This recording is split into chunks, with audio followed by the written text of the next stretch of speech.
Alors, qu'est-ce que Ali a lu? Ali a lu un bus nommé Kinlabel, un recueil de nouvelles de Vincent Lumbumé Kalimassi, très grand et puissant auteur congolais qu'on devrait pratiquement plus présenter sur la scène congolaise. Téné, cet auteur qui vit à Kinshasa, a été honoré parmi les légendes vivantes de la littérature congolaise au niveau de la bibliothèque du Centre Wallonie-Bruxelles par l'Association de jeunes écrivains du Congo. Cet auteur a aussi été le deuxième du prix littéraire William Sassine qu'organise le SEC, attendez Coopération pour l'éducation et la culture, de Dominique Gilroy. Mesdames et messieurs, je vous parle de cette œuvre magistrale, en tout cas elle est magistrale. C'est un petit bouquin, mais très très costaud. Voilà ce qui a porté mon choix. D'autant plus que l'auteur donne la parole à deux voix narratives de celle de Gaou et de Fatou la tueuse. L'histoire se déroule à bord d'un taxibus. Tenez, c'est pratiquement une guimbarde, hein, un taco en tout cas, vieillissant, vieillot. Et dans ce taco-là, deux personnages vont se croiser, ou sinon, vont rester en tout cas côte à côte à échanger à travers leurs pensées, leurs voix, mais en tout cas en train de nous parler de Kinshasa. Le titre est pratiquement un peu ironique puisqu'on nous dit Kinlabel, un bus qui est nommé Kinlabel. Mais quel genre de bus? Je l'ai dit tantôt, c'est un taco.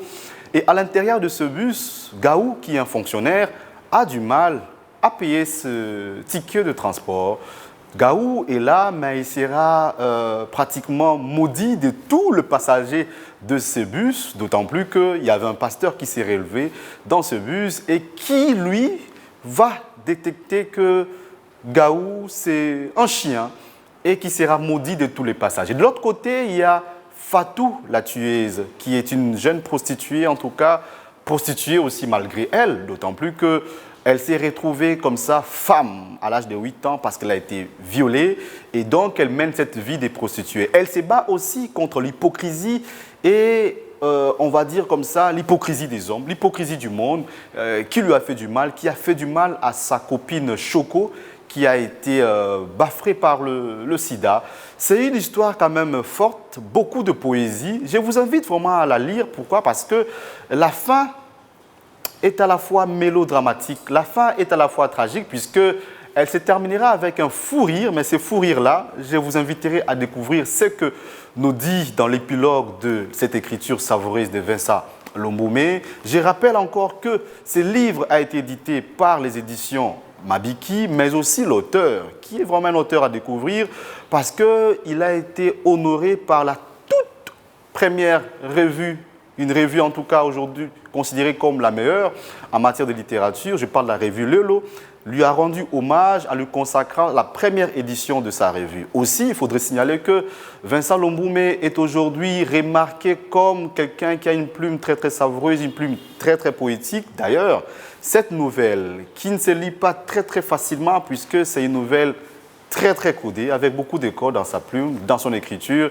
L'écriture est totalement poétique de bout en bout. Je ne voudrais pas quand même vous laisser comme ça. Je m'en vais vous lire en tout cas l'incipit de cette nouvelle. Tenez, écoutez un peu ce que ça donne l'écriture savoureuse de Vincent Lumbumé.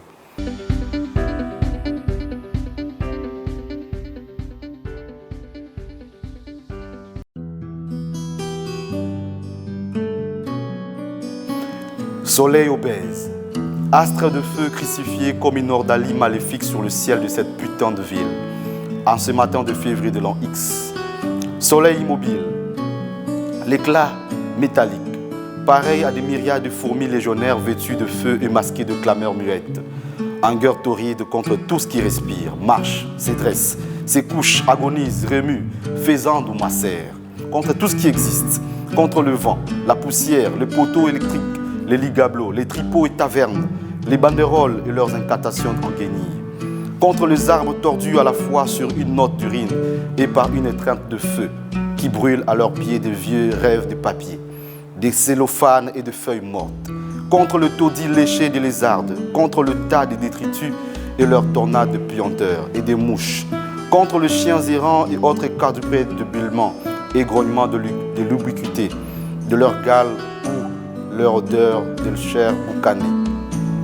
Contre les hommes de tout sexe et tout âge qui galopent et qui transpirent sans galoper et dont les regards déjà en ce matin de nouvelles calamités est un nid de sueur qui rougeoie de faim et de détresse. jeunesse.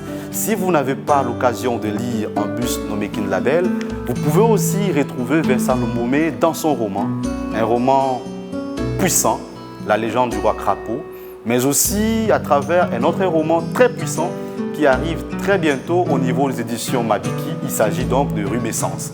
Vincent Lumbomé, mesdames et messieurs, c'est un auteur que vous devrez absolument lire. Et si vous n'avez pas l'endroit où le trouver, passez à la bibliothèque de Bruxelles où on a eu à l'honorer et vous le trouverez facilement. Merci, voilà ce que a lu pour vous. À la prochaine.